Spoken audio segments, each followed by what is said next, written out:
Mesdames et messieurs, bonjour et bienvenue sur les plateaux de la télévision centrafricaine. Aujourd'hui, nous recevons deux ministres de la République, deux chefs de département.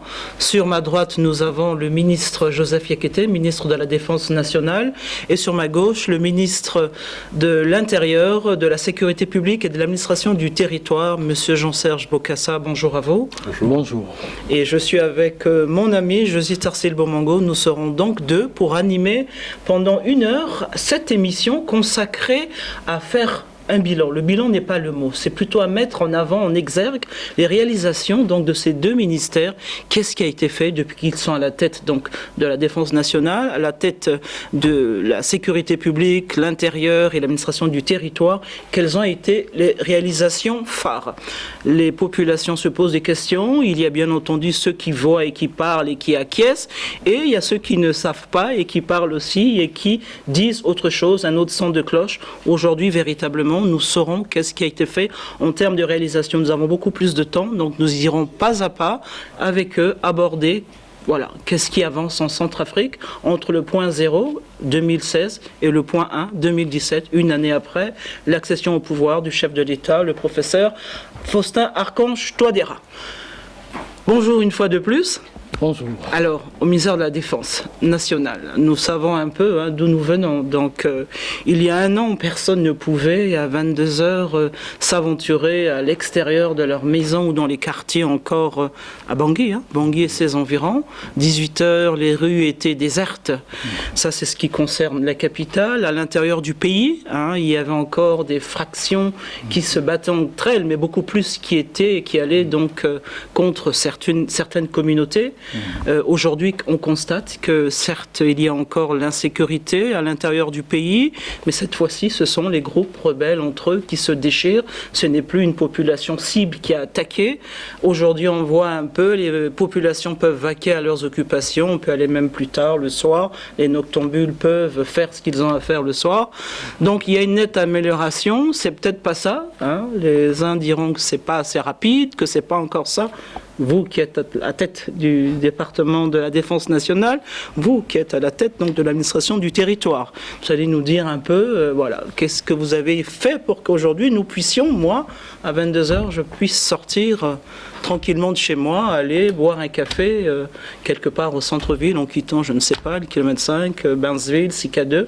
Qu'est-ce qui a été fait? Comment cela a-t-il été possible? Quelles ont été donc ces réalisations? Qu'est-ce que vous avez dû mener comme activité, comme action, pour qu'aujourd'hui nous puissions constater quand même une quiétude dans Bangui et ses environs, une nette amélioration à l'intérieur du pays. Le retour au principe de la paix. Quoi.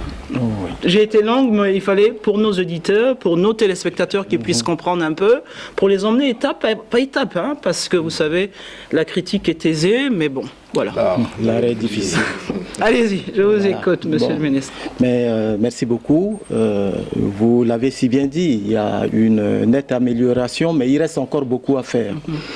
Nous nous félicitons et on se le permet de ces avancées qui sont les fruits donc de la vision en termes de stratégie d'apport de sécurité dans notre pays, la vision du chef suprême des armées, le président de la République, le professeur Faustin Archange Touadéra. Et cette vision aujourd'hui porte ses fruits avec les efforts conjugués donc, des forces de défense et de sécurité, mais aussi de la communauté internationale qui est à notre chevet et aussi de tous les Centrafricains parce que la question de sécurité tient à cœur aujourd'hui. Tous les Centrafricains et même ceux qui ne sont pas armés participent donc de cette sécurité en dénonçant par exemple les détentions illégales d'armes, en contribuant même physiquement parfois à s'opposer à des velléités et nous pouvons vraiment nous féliciter parce qu'un grand pas a été fait et comme vous le disiez, il y a de cela quelques années, quelques mois en arrière, il était impossible de vaquer librement à ses occupations. Aujourd'hui, on peut rester 1, 2, 3, voire un mois sans entendre un seul coup de feu. Je crois que c'est déjà une avancée, mais beaucoup reste à faire.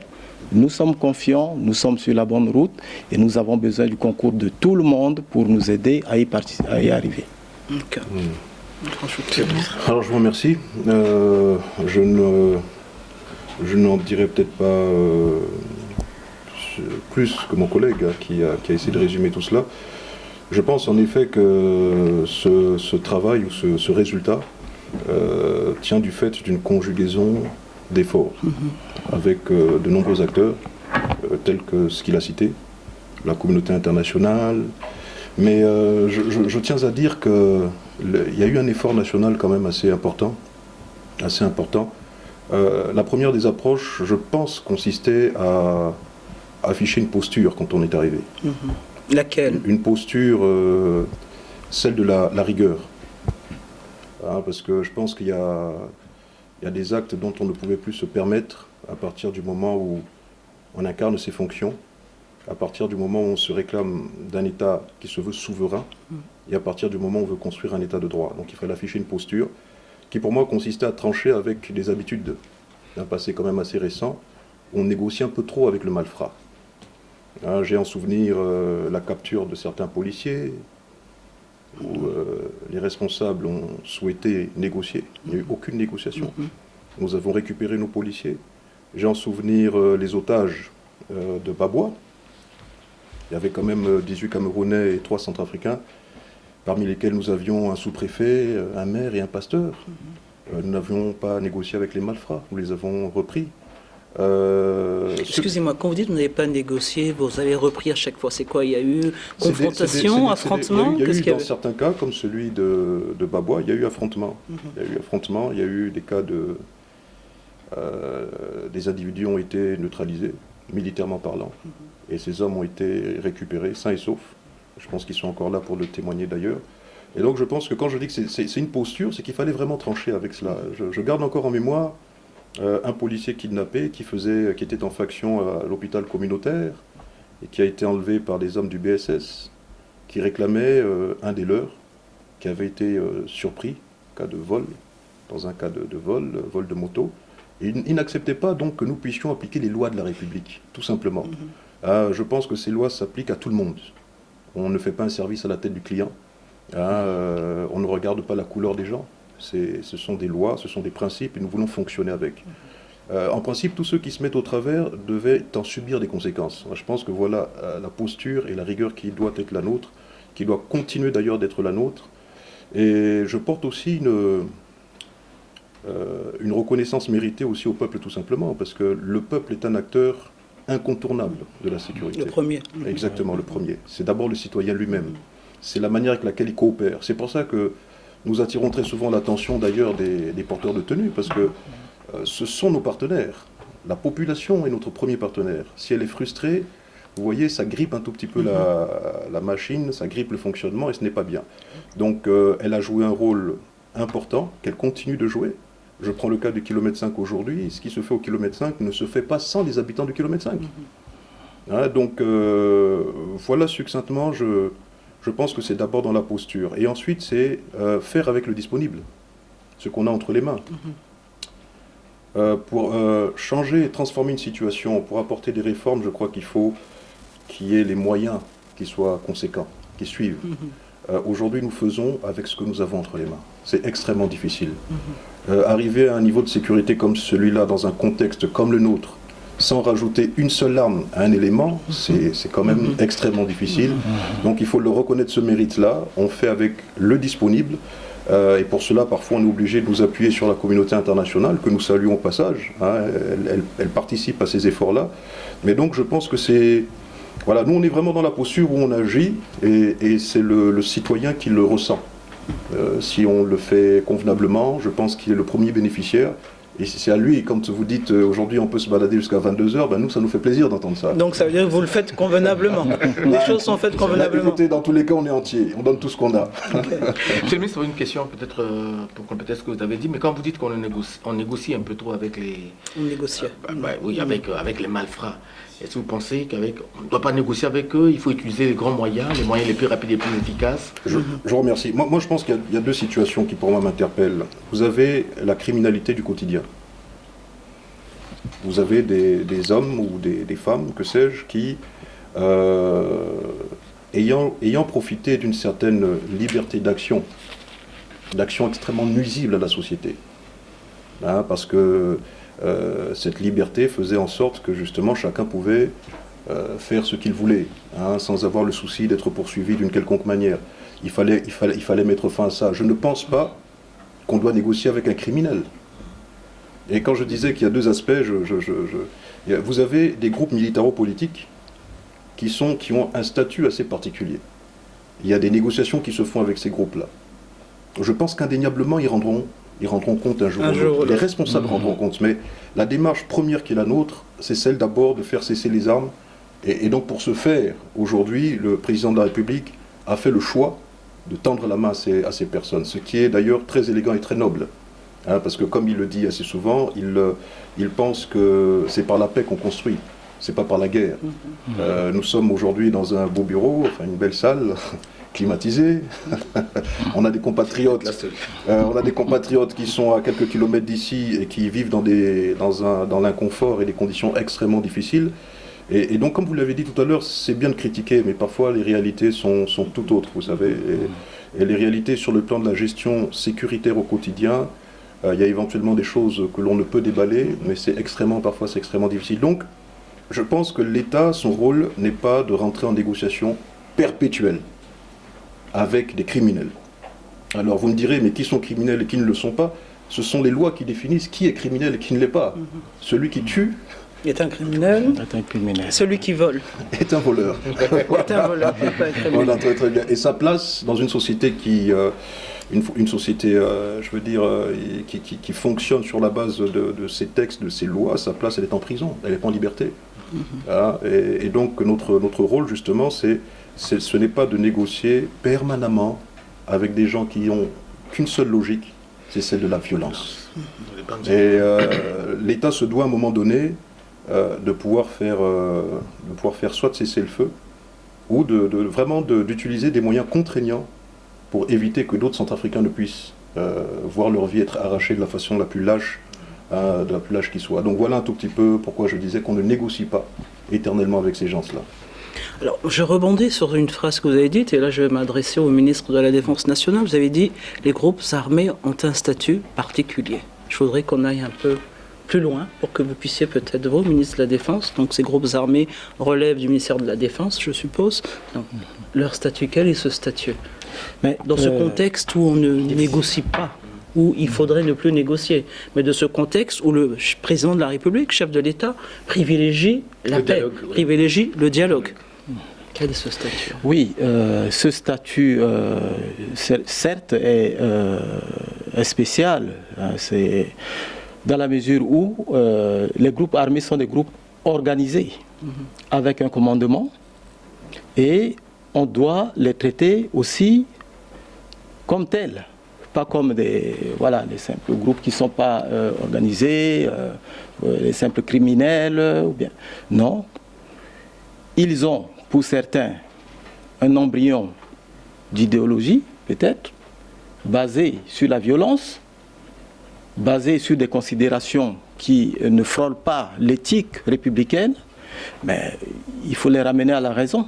Et cela ne peut se faire que par la négociation, je dirais par le dialogue, c'est-à-dire ouvrir le dialogue avec ces groupes armés pour les ramener donc à la raison républicaine qui nous unit et qui a une vocation plutôt pacifiste pour notre pays, de sorte qu'ensemble nous puissions contribuer à son développement. Je crois que cet effort qui a été impulsé et soutenu donc par le président de la République, chef suprême des armées, a porté ses fruits, parce que nous savons aujourd'hui que la majorité, je crois que nous sommes à 14 aujourd'hui de ces groupes armés. Signataire du processus du DDR, je Voilà, pense. Oui, ça c'est déjà, je dirais, une victoire, non pas pour un camp, mais pour la République. C'est une victoire pour la République. Et nous pensons que cette stratégie qui a été mise en place par le chef suprême des armées est la bonne, parce que ça a permis d'éviter aussi des pertes humaines.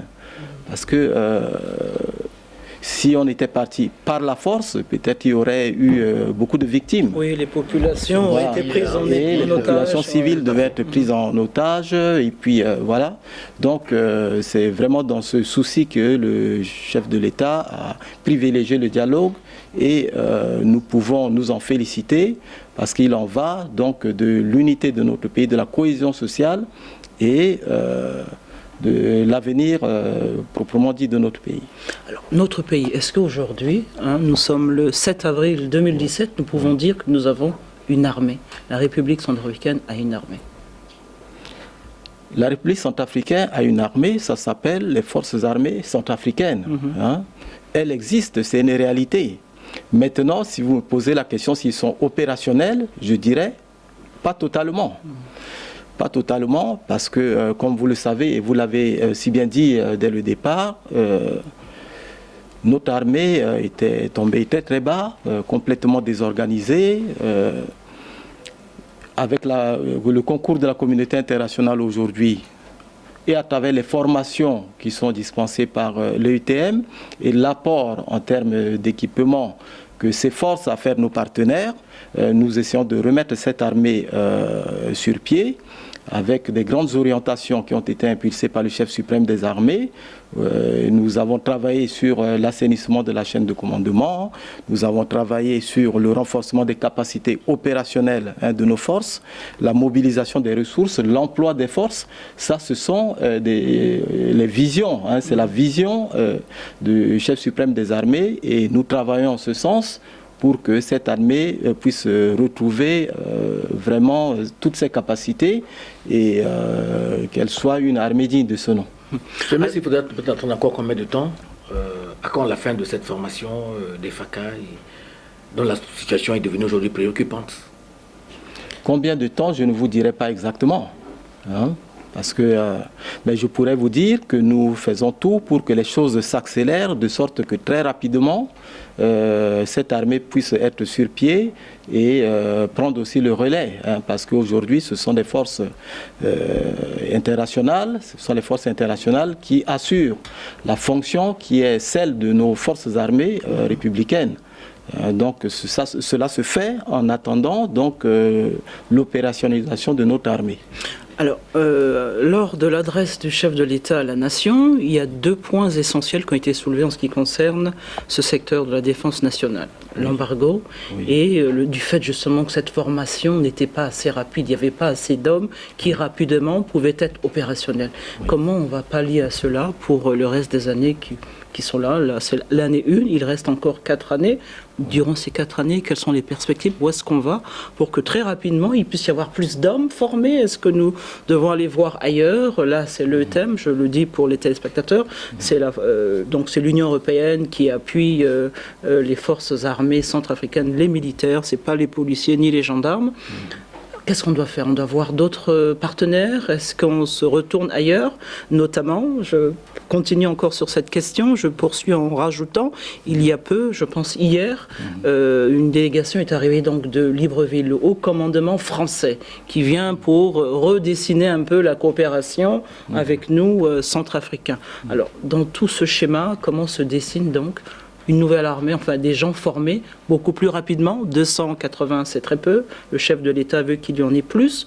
Il y a cet embargo qui est là. Nous avons une armée, mais qui n'est pas opérationnelle parce qu'elle n'a pas de fusil entre les mains. Elle n'est pas. Alors, comment y pallier? Mais les efforts sont là, c'est vrai, on n'en parle pas beaucoup. Et je crois que c'est aussi une bonne stratégie de ne pas beaucoup en parler. C'est le président Boganda qui disait parlons peu, mais travaillons beaucoup. Donc nous travaillons beaucoup aujourd'hui pour que tous ces problèmes auxquels notre armée est confrontée, tous ces problèmes-là puissent être levés. Vous parlez donc de l'embargo. On ne fera jamais assez de pédagogie sur cette question. Il y a plusieurs définitions possibles de l'embargo. Et moi, ce que je veux dire, c'est que cet embargo qui avait été demandé par le peuple centrafricain, contrairement à ce qu'on dit, que ça nous a été imposé, non, nous l'avons demandé. nous l'avons demandé. Précisément, c'était lors de la transition? C'était pendant la transition, hein? Bien sûr, oui. Nous l'avons demandé et c'était une bonne décision de demander parce que nous étions au bord d'un génocide. Et aujourd'hui, nous sommes en train de reconstruire le pays, nous avons besoin d'une armée, il faudrait que petit à petit cet embargo soit levé. Et nous savons que le comité des sanctions a fait beaucoup de concessions aujourd'hui avec les différentes dérogations possibles, ce qui ne nous empêche pas aujourd'hui d'acheter des armes si nous en avons la possibilité, c'est-à-dire les moyens. Il y a des dérogations possibles et... voilà, c'est une bonne nouvelle. Au fur et à mesure donc, que nos éléments seront formés, on pourra acquérir des armes en suivant la procédure qui nous a été donc, proposée par les Nations Unies, par le comité des sanctions, pour nous permettre de les équiper et les rendre effectivement opérationnels afin de défendre nos citoyens et le territoire. Alors, votre deuxième question, tout à l'heure, vous parliez... donc de calendrier de la formation. Effectivement, nous nous sommes rendus compte que au rythme où vont les formations qui sont dispensées par l'Union européenne, qui est confrontée aussi à un problème, le problème de moyens. Parce que ce qu'ils font, c'est en fonction des moyens qu'ils ont à disposition. S'ils peuvent former seulement 200 ou bien 280 éléments à chaque fois, c'est tout simplement parce qu'ils n'ont pas les moyens pour en former plus. Et aussi dans nos plaidoyers, nous demandons à l'Union européenne de donner aussi beaucoup plus de moyens pour accélérer ce processus de formation. Et le chef suprême des armées l'a dit, et vous le disiez tout à l'heure, qu'il est urgent dans le contexte centrafricain que ces formations soient accélérées. Et c'est pour cela qu'il y a cette ouverture donc, à d'autres partenaires possibles. Et d'ailleurs, c'est soutenu par l'Union européenne, cette ouverture-là, qui a pris conscience de la pression de notre opinion publique et de la nécessité aussi d'aider les forces internationales à résoudre rapidement le problème. Et donc, certains pays se sont proposés de nous aider. Nous leur ouvrons la main en ce sens, dans les règles qui sont établies aussi par le chef suprême des armées, mais aussi nous tenons compte du fait que l'Union européenne est déjà là et administre donc une formation qui est standard. Il ne faudrait pas que les formations soient disparates et que nos FACA reviennent avec des instructions qui ne peuvent pas être coordonnées. Donc il est important, après ces différentes formations, que l'Union européenne se saisisse donc de la question pour voir essayer de concilier ces différentes formations dans le standard, de sorte que une armée, c'est aussi l'unicité des stratégies, l'unicité des techniques, l'unicité. Donc ça, l'Union européenne pourra bien le faire et vous voyez, comme ça, il n'y aura certainement pas de frustration. Ou bien voilà. Et donc ça sera difficile finalement, s'il doit y avoir la même formation que celle de l'Union européenne, difficile d'aller chez d'autres partenaires pour une formation, ou alors c'est l'Union européenne qui va coordonner la formation. Voilà. Nous connaissons le contenu de la formation de l'Union européenne. Et c'est ce contenu-là que nous allons aussi proposer aux autres partenaires, pour qu'il n'y ait pas, que les choses ne soient pas disparates. Voilà. Monsieur le ministre, quand vous dites que l'embargo a été demandé par le peuple centrafricain, on ne dirait pas par qui, certainement par le gouvernement de transition, mais on s'est rendu compte finalement que cet embargo a beaucoup plus profité aux groupes armés, au détriment des FACA. Oui, c'est bien vrai. Ils sont réarmés suffisamment. C'est vrai. C'est vrai. Et moi-même, je l'avais déjà dit une fois que ça profite. Mais le problème des groupes armés, c'est pas des formations conventionnelles. Il est plus facile de contrôler des entités qui sont conventionnelles que des entités qui sont... voilà. C'est ça la réalité aussi. Et cela est valable, ce que je dis, c'est valable dans le cas de la lutte contre le terrorisme, par exemple, qui aujourd'hui contrôle l'armement des terroristes, des groupes terroristes, qui les contrôle? Pourtant, ils font l'objet de sanctions, de tout ce qu'on veut, mais bon, ils se les procurent. Voilà, c'est ça la difficulté. Mais avec la communauté internationale, nous travaillons la main dans la main pour réussir à résoudre ce problème-là. L'échec de la République centrafricaine sera l'échec de la communauté internationale à notre chevet. Intérêt à réussir. Je reviens vers vous, Monsieur le Ministre. Oui, Jean-Serge Bokassa. Alors, est-ce que depuis une année, on constate qu'il y a une nette amélioration? Est-ce que le taux de criminalité, du petit banditisme, du grand banditisme a baissé en Centrafrique depuis une année aujourd'hui, en avril 2017? J'affirme quand même avec conviction que oui, surtout au niveau de la capitale. Et ça me gêne énormément parce que la République centrafricaine n'est pas Bangui. Mais je pense que oui, nous mettons en place un service de statistiques. En nous appuyant un peu sur les différents commissariats de la capitale, dont nous sommes en train de renouveler un tout petit peu le service, doter ces commissariats-là de spécialistes en statistiques, des gens capables de nous fournir tous ces éléments-là qui seront centralisés, qui seront appréciés mensuellement pour voir un tout petit peu, avoir des indicateurs sur le taux de criminalité, sur le taux d'accident, etc. Et donc ça permet d'orienter notre action, parce qu'une zone criminogène varie en fonction des circonstances. À un moment donné, c'est vrai que le kilomètre 5 constituait une véritable préoccupation. À un autre moment, on se souvient que le 4e aussi en était une, elle ne l'est plus forcément aujourd'hui.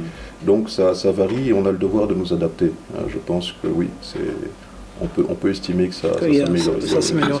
Alors une question à tous les deux, il y a cet axe qui quitte Miskine pour aller au kilomètre 5, vide jusqu'aujourd'hui. Il n'y a pas encore cet afflux, les véhicules, les commerçants, les passants, les Centrafricains, la population n'en prêtent pas beaucoup. Cet axe, cette route, c'est dû à quoi? Est-ce que ça va s'améliorer? Est-ce que des actions sont en cours pour faire en sorte que l'axe Koudoukou soit ouvert et que voilà, comme Miskine, Avenue Boganda, Martyr, voilà. Moi, je disais tantôt que pour pouvoir engager des réformes, on a besoin de moyens. Aujourd'hui, nous sommes d'abord en sous-effectif. Ça, il faut vraiment, il faut le dire. Nous sommes en sous-effectif. Le ratio porte sur un policier pour 1250 habitants. Ouais. Alors nous sommes non seulement en sous-effectif, mais l'effectif est vieillissant. Nous sommes en train de symboliquement, modestement recruter 500, ce qui qui n'est pas suffisant. C'est déjà ça. On commence par quelque chose. C'est déjà un bon petit départ encouragé. Alors, avec le départ à la retraite qui porte sur à peu près le même chiffre, ça fait qu'on n'est pas dans de la hausse, une hausse d'effectifs, mais dans un rajeunissement de l'effectif. Donc le problème reste toujours entier. Aujourd'hui, vous faites le tour des commissariats, vous voyez la tranche d'âge, ça pose un sérieux problème. Je pense que les commissariats ne doivent pas être dotés de spécialistes en police judiciaire uniquement. Il faut qu'il y ait des unités d'intervention rapide. Il faut réadapter les commissariats en fonction de la physionomie de la zone de juridiction dans laquelle se trouve le commissariat. Lorsque nous prenons en compte le type de la nature des menaces qu'il y a dans un environnement, il faut adapter le commissariat à ces menaces-là. Même si on ne peut pas apporter un équilibre sur le plan du ratio, mais au moins sur le rapport de force, il faut quand même pouvoir apporter un équilibre à ce niveau-là. Donc, la difficulté, elle est surtout d'ordre économique aujourd'hui. Parce que rehausser l'effectif aura un coût budgétaire que l'État se devra de supporter. Donc c'est vraiment l'une des premières préoccupations. Il nous sera difficile d'aller plus loin, parce que je disais, on fait avec le disponible. Comment aller plus loin si on ne peut pas et rajeunir nos forces et augmenter l'effectif? Comment aller plus loin si on ne peut pas doter nos éléments de moyens organiques? Comment le faire? On ne pourra jamais le faire par baguette magique. Donc, il faut véritablement qu'il y ait des moyens qui nous soient alloués. Et d'ailleurs, c'est pour ça que nous avons procédé à la validation, quelques mois après ma prise de fonction, du document qui porte sur le redressement des forces de sécurité intérieure, qui est un programme quinquennal qui qui est entièrement budgétisé, qui porte sur près de... Budgétisé, et puis l'argent a été trouvé, le Non, financement ça fait pas partie encore. d'ailleurs, nous c'est le dossier phare soumis À Bruxelles. à Bruxelles. C'est vraiment le dossier phare qui prend quasiment toutes les réformes en compte. L'augmentation progressive des effectifs, la dotation de ces effectifs, les formations dont on a besoin.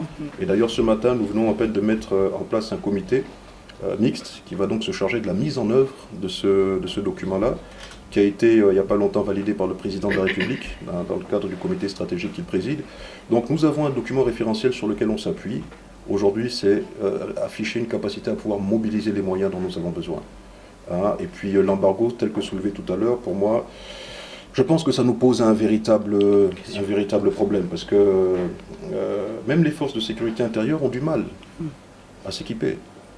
Nous sommes au micro, donc je n'irai pas dans beaucoup de détails, parce que ça fait partie des secrets d'ordre sécuritaire qu'il faut pouvoir conserver, même si je sais que pour grand nombre de citoyens, ce n'est un secret pour personne, puisqu'ils savent, ils le voient, mais c'est vraiment difficile d'assumer de telles missions dans des conditions comme celle-ci. J'ai demandé au comité de sanctions, nous avons écrit au comité de sanctions, dans le cadre de la mission de Bambari, pour permettre à nos hommes d'être, au moins ceux qui partent sur Bambari, d'être armés. On nous a autorisé à prendre 15 armes.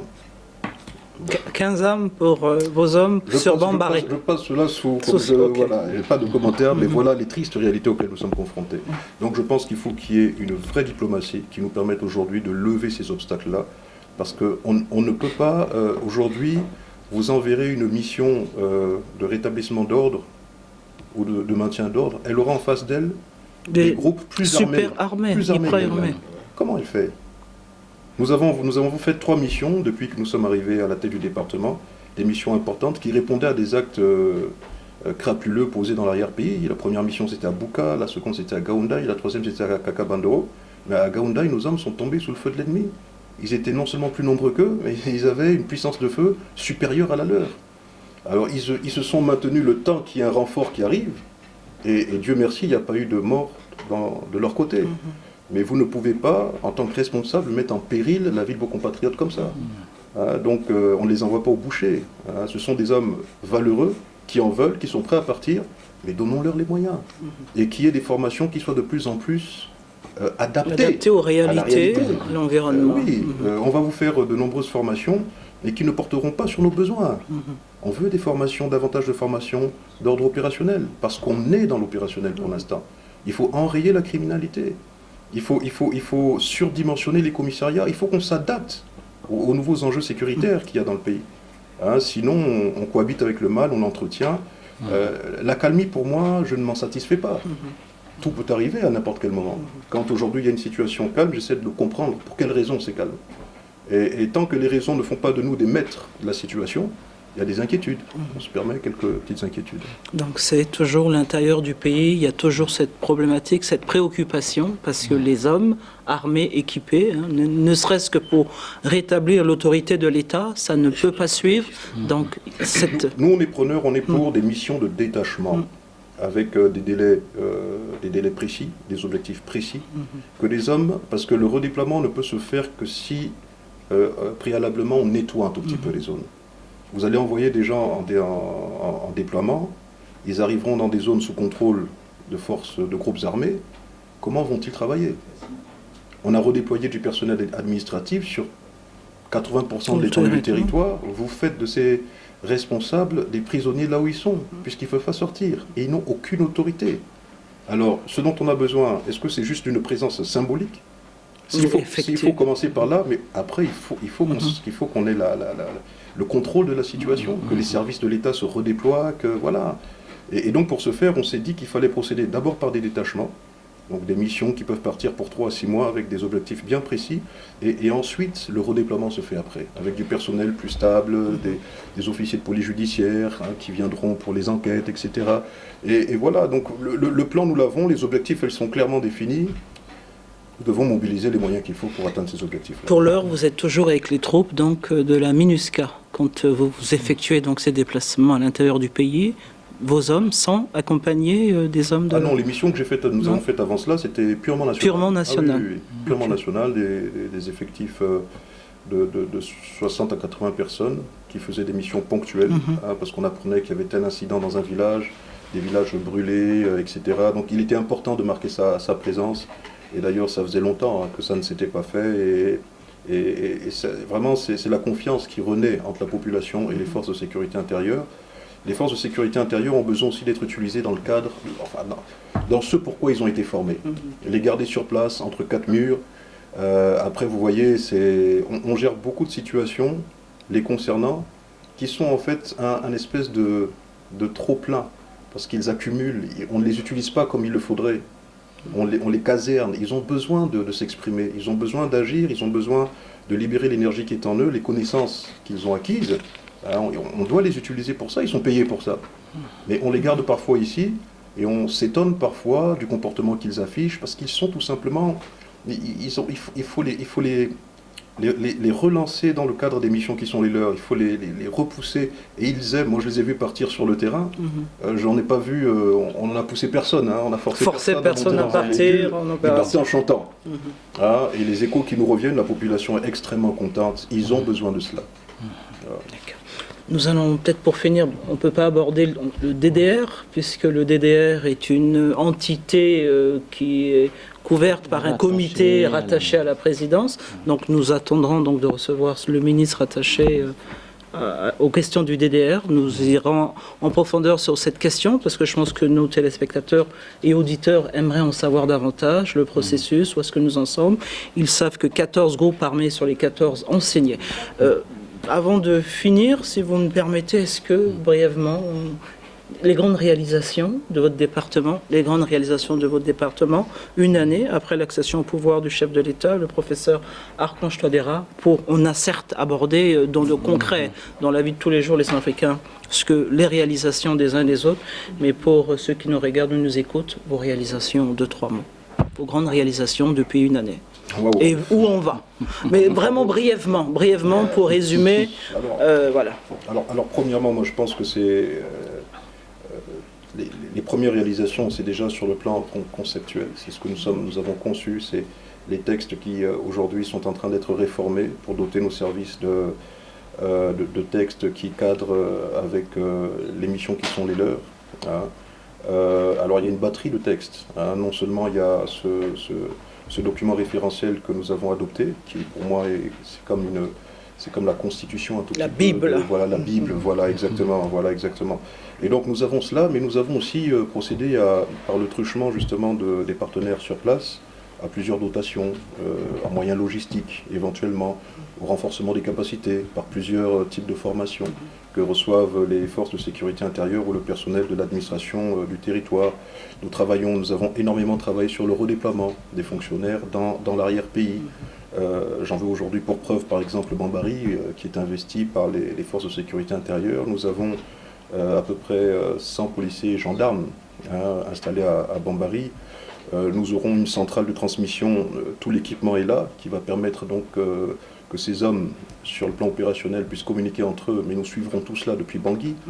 Nous avons, dans le cadre de la coopération française, obtenu, et ça je tiens à les remercier au passage, donc du matériel assez important pour le redressement de la protection civile, qui n'existait que de nom, n'était pas opérationnel du tout. Là nous recevons un camion incendie. Depuis que je suis à la tête du département, j'ai assisté au moins à 5 incendies, des maisons entièrement brûlées. Aujourd'hui, nous aurons donc un camion incendie d'un volume assez important. Nous avons pu réparer celui qu'ils ont. Donc on aura 2 véhicules qui permettront quand même je pense, de répondre présent lorsqu'il y aura des cas d'incendie et autres. Et du matériel comme une ambulance, tout l'équipement dont ils ont besoin dans tous les cas pour être opérationnels. Alors qu'est-ce que on va vous citer d'autres. Voilà, les formations des 500, le recrutement, pardon. Oui, il y a le recrutement de 500. Bon, je tiens aussi à dire que nous avons doté le ministère d'un site, quand même, c'est important pour la communication et pour pouvoir échanger avec nos concitoyens. S'ils vont sur www.mispat.cf, donc c'est le site du ministère, au sein duquel donc, nous montrons les projets que nous avons, les projets à court et moyen terme. Et puis éventuellement, voilà, ça permet aux concitoyens de suivre l'ensemble de nos actions, mais aussi d'apporter les idées qu'ils ont apportées. C'est tout cela. Donc grosso modo, voilà, nous avons des... Écoutez, j'aurais dû si je m'y attendais à circonscrire ça dans une petite liste non exhaustive. Il y a tellement de choses qu'il faut ramasser ça et là. Mais bon, l'essentiel. Grosso modo, voilà. Monsieur le ministre, à vous entendre parler, vous êtes confiant. Mais j'ai toujours été confiant. C'est pas un fait nouveau. Il est confiant, c'est pas un fait nouveau. Très bien dit, notre ministre Jean-Serge Bokassa est confiant et c'est pas un fait nouveau. On se retourne vers vous. Oui, alors, moi je l'ai fait, je l'ai listé, donc...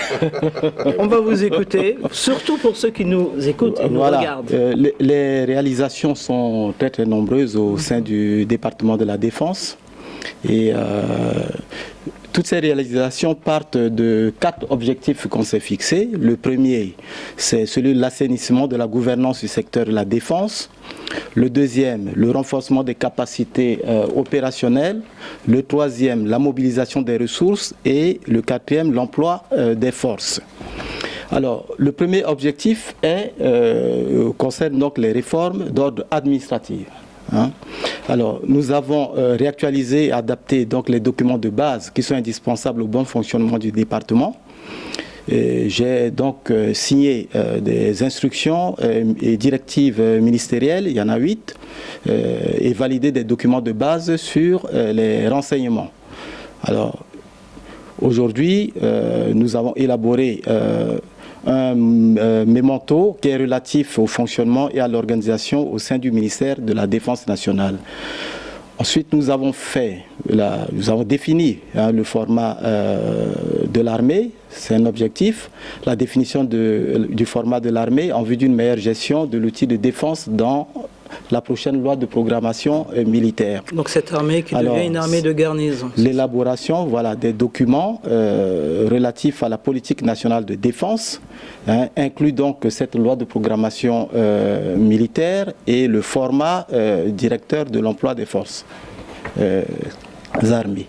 Alors, l'un des objectifs, c'est de disposer d'une chaîne de commandement organique et fonctionnelle qui permette de renforcer l'organisation de l'armée en améliorant aussi son contrôle.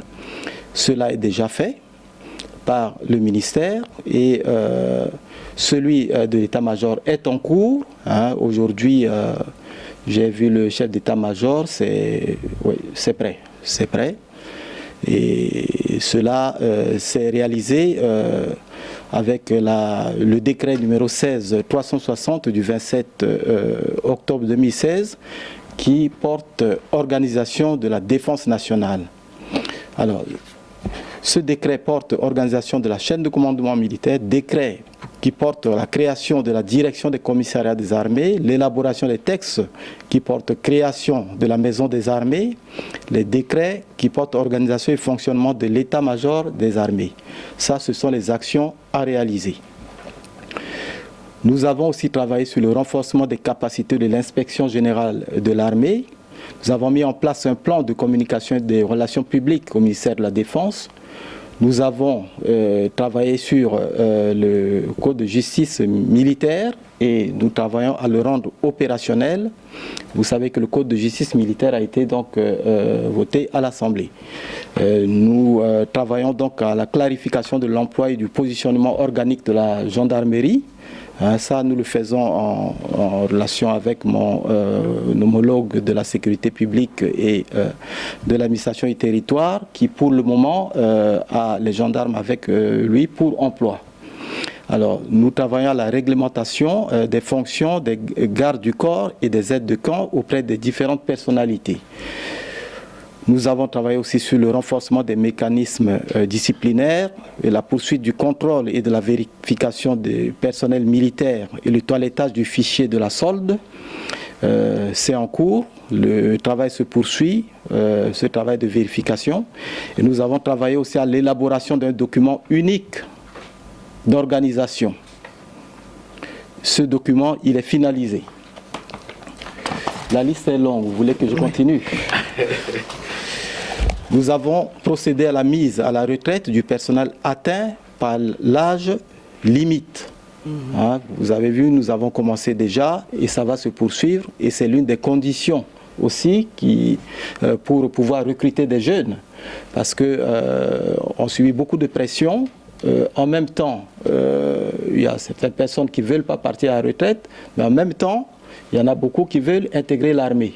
L'armée aujourd'hui, du point de vue donc, de la masse salariale et solde, c'est un verre qui est plein.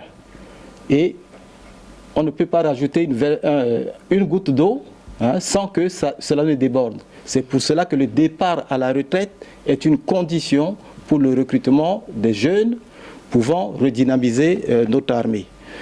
Alors, nous avons travaillé aussi à la définition d'une bonne politique de reconversion pour toutes les catégories de ceux qui vont partir à la retraite, et une bonne politique aussi de recrutement sur toute l'étendue du territoire et de contractualisation, un contrat de réengagement afin de rajeunir l'armée et de stabiliser la pyramide des grades.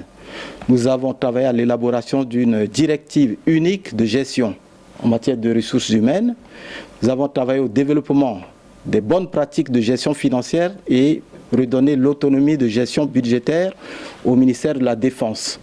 Ça, nous sommes en train d'élaborer une procédure à cet effet et cela dépend du gouvernement. Nous travaillons à la mise en place des mécanismes d'évaluation et de contrôle de gestion du ministère de la Défense, la mise en place d'un plan d'engagement prévisionnel par la création d'un outil d'aide à la décision qui va permettre d'estimer les coûts qui pouvant être générés par ces projets. Tout ça, c'est l'objectif numéro 1.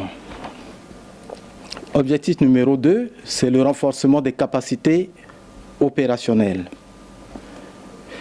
Nous avons procédé à l'instruction et à l'entraînement opérationnel d'un premier bataillon d'infanterie territoriale, c'est le BT3. Et d'ici, normalement, fin avril, tout le bataillon sera opérationnel. Nous travaillons à la conduite et à la formation initiale et continue et l'éducation des hommes du rang et des sous-officiers. L'armement, la prise en compte de l'embargo, nous travaillons aussi dessus. Les moyens roulants, les moyens d'instruction.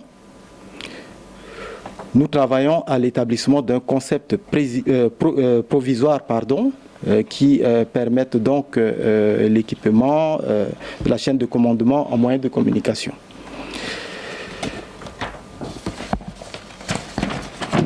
Ensuite, parmi les activités, nous avons équipé et distingué les FACA avec les nouvelles tenues. Nous avons travaillé sur la conduite progressive des missions de sécurisation et de soutien à la population conjointement avec la MINUSCA dans des zones à forte valeur ajoutée opérationnelle et au fur et à mesure de l'entraînement des unités. Nous avons travaillé à l'opérationnalisation progressive du modèle d'armée de garnison. Nous poursuivons l'instruction et l'entraînement opérationnel des bataillons d'infanterie territoriale. Objectif numéro 3. Cet objectif est administratif aussi, le développement d'une politique performante de mobilisation des ressources, le développement d'une chaîne logistique efficiente pour l'entretien et la maintenance des matériels et des équipements. Nous travaillons aussi au développement des capacités d'autoproduction interne à l'institution. Ça, c'est pour la mobilisation des ressources. Pour la mise en place d'un schéma directeur d'infrastructure, nous avons repris en compte et réhabilité les casernes du BSS, du BEAL, RDOT. Ensuite, l'achèvement de la réhabilitation et l'équipement des principaux centres d'instruction et des casernements. La réhabilitation progressive des garnisons sur l'ensemble du territoire. Objectif numéro 4. La remise en place d'un réseau national de renseignement. L'élaboration d'une doctrine des actions civilo-militaires pour la reconstruction et l'aide aux populations. Cela va se faire à travers la politique nationale de défense qui est en cours de rédaction. Nous avons travaillé aussi à l'élaboration d'un plan de communication à travers la feuille de route. Il s'agit de développer un plan de communication interne et de développer un plan de communication externe. La liste de ce qui a été fait est longue.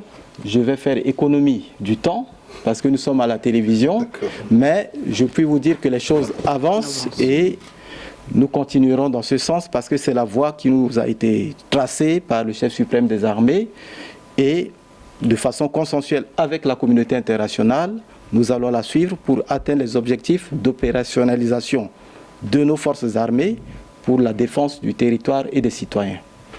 Merci. Avant de finir, donc juste une minute, une petite pointe d'humour qui va caractériser chacun de vos départements. Oui. C'est des questions que se posent les populations. Oui. À quand l'arrêt quotidien des véhicules où on demande jusqu'à demander la carte de baptême? Ça, c'est pour vous.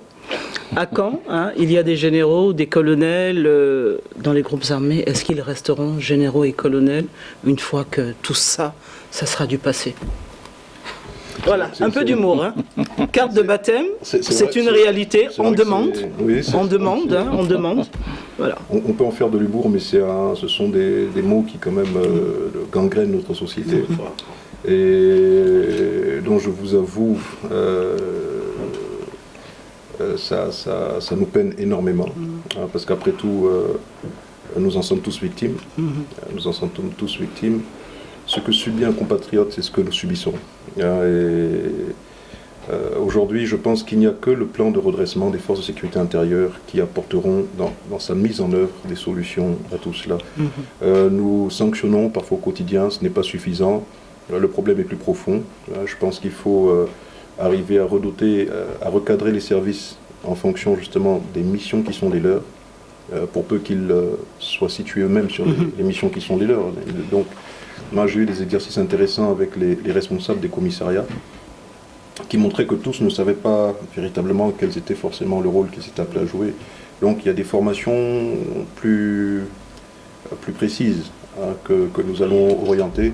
Mais je pense aussi que l'inspection qui aujourd'hui a été dotée de moyens roulants, doit aussi être dotée d'une unité qui soit soustraite à l'autorité des directeurs généraux, placée sous la compétence de l'inspecteur et qui permettra justement à ce qu'il y ait une inspection qui soit mobile et efficace, qui soit à l'abri de toute influence. Donc on voudrait le régler globalement, parce que vous allez vous en prendre à une seule unité, mais demain c'est l'autre unité qui va poser le même problème. Donc revoir le fonctionnement de toutes ces unités-là, les recadrer en fonction de cela, et avoir une structure qui soit au-dessus d'elles et qui soit à même de pouvoir les sanctionner. La police des polices. La police des polices, une sorte de prévôté. Je pense que lorsque ce sera mis en place, lorsque les sanctions tomberont, les gens auront peur de le faire. Maintenant, je dis aussi que tout ça provient des auxiliaires. Dans la plupart des cas, ce sont malheureusement ces compatriotes. Je le relève avec pincement de cœur, et je sais que le phénomène même des auxiliaires, qui n'est pas un phénomène, c'est un phénomène que nous avons hérité, qui date d'il y a quelques années. Ce sont des jeunes qui ont été recrutés sur la base d'aucun critère. Dans tous les cas, ça ne s'est pas fait sur la base des critères que renferme le statut de la police. Mais ça a été dans l'objectif d'aider. Parce que le personnel de la police étant vieillissant, il fallait faire recours à de la main-d'œuvre bon marché, et on a appelé ces jeunes qui malheureusement n'ont pas de salaire, qui n'ont pas la formation qu'il faut. Et dans la plupart des cas, ce sont eux qui, dans ces contrôles inopinés, se permettent parfois de demander tout et n'importe quoi. Donc, régler le problème des auxiliaires va également redorer un peu le blason des forces de sécurité intérieure. Merci beaucoup. Merci. Merci, Monsieur le Ministre. Oui, c'est vraiment un brin d'humour. On va faire un peu d'humour, si vous le souhaitez. Lorsque j'ai pris mes fonctions, j'ai reçu donc un militaire, entre guillemets, qui est venu s'asseoir devant moi et qui portait un galon de lieutenant à gauche et celui de colonel à droite, et qui se disait lieutenant-colonel. C'est une réalité, de l'humour. Et cela pose la question de la valeur des grades. Moi, je considère une chose. L'armée, c'est quoi? Le militaire, c'est qui?